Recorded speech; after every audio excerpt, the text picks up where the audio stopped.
Jordan Spieth is one of the best examples of a player who tried to fix something that just wasn't broken. At the height of his career, winning majors, dominating fields, he started chasing distance. And instead of building on what already worked, he tweaked his setup and changed key in-swing principles that completely disrupted the matchups that made him elite. Honestly, who in his corner thought this was a good idea? It all started with pre-swing changes, a slightly more upright setup which led to more shoulder tilt at impact and a more laid-off bowed wrist hop position. And once those setup shifts took hold, the in-swing changes became unavoidable. The club got stuck behind him as he tried to shallow it earlier, and when he tried to save it from the stuck position, his downswing actually steepened, leading to timing issues, two-way misses, and a huge drop in iron and wedge control, due to the fact that this move was working into his short game. So one tiny adjustment at address set off a chain reaction he never really needed. And this is why I upload 4 to 5 videos a week to teach you the individuality of golf swings and why chasing methods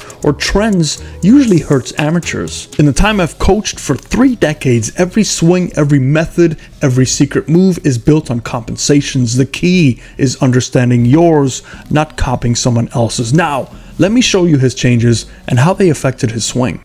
So when you see these two swings next to each other, you can see some subtle changes. The one on the right is more up and over at setup. Now this will do a couple things specifically for the shaft. We have a 42-degree shaft setup on the left, 45 on the right. Now you think to yourself, 3 degrees, 20, what's the big deal with that? Well, it does make a pretty big deal at their level. Let's go over these one by one. Arches of the heels straight up to the sky on the left side versus arches of the heels straight up to the sky on the right side. Now we will see the one on the right, it is actually technically a much better setup due to the fact that the lower plane line, the spine angle are running right into his center point. So his center point on the right side is bang on. The one on the left side, it is slightly heel based. More of the weight is sitting back here. Number 2 is when you do sit back, this also will raise your hand height, and the one on the right side, we see the hand height is slightly lower, which will give you that 3-degree difference. Now, it doesn't stop there. This actually turns into in-swing principles because the center of his weighting is different. The first move back that we can see the hands on the left side get off that plane line much quicker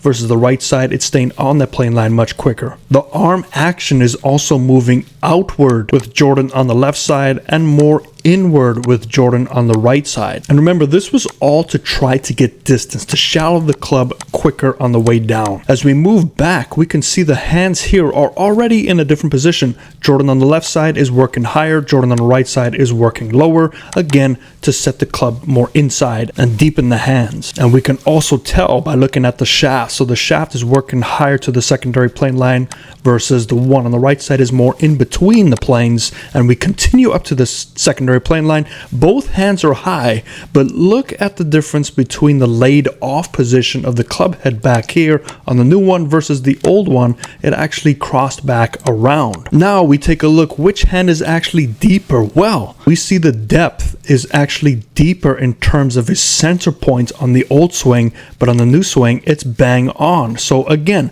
a really solid setup on the right side, and he's matching up better on the right side, but it's going against his natural abilities on the left side. And we will notice that club head on the left side is technically crossing the line versus the right side, it is laid off, and this is also accompanied by a more pronounced bow at the top of his newer motion. We're going to do a quick triangle check, and we're going to draw where the center of those triangles are and look at how the motion works. So the one on the right side falls right down the center, but the one on the left side is moving to the right side of his triangle, which will give you a steeper motion. Now remember, he was going after distance. Now distance at that level, you got to get that club on that lower plane line quicker. And once the club gets midway point, we can see that steepness on the left side versus the right side is shallowing out much quicker. Now remember, if you look at my videos on bowing and cupping, when you do bow it, you have to increase your tilting to hold off the club face and get your hand path working differently. But we take a look as we come on down. Again, hands on the left side are working outward, hands on the right side are working more down. And once we get down into impact,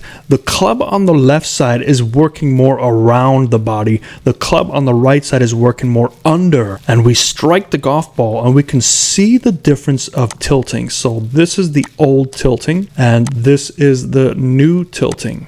So we see a difference of almost 10 degrees of tilting. And we come on through. Look how fast we see the club head on the left side move through the body versus the one on the right side. It takes about a frame longer to get through the body, and this is stabilizing that face. But unfortunately, with somebody on the left side that is not used to stabilizing the face and relied on beautiful timing and tempo, he's just erasing what made him special. So you have to be very careful about the changes that you make. And if you are going to make a change with the setup, you have to address the in-swing principle change, or it'll just become a whole new animal. So let me know in the comments if you did enjoy this. Let me know who you want me to analyze next, but I hope that helps you. Remember, it's your swing, it's your personal motion. You are like a snowflake. Not sensitive like a snowflake, but I hope you know what I'm saying. Other than that, I'll see you next time. Fairways and greens.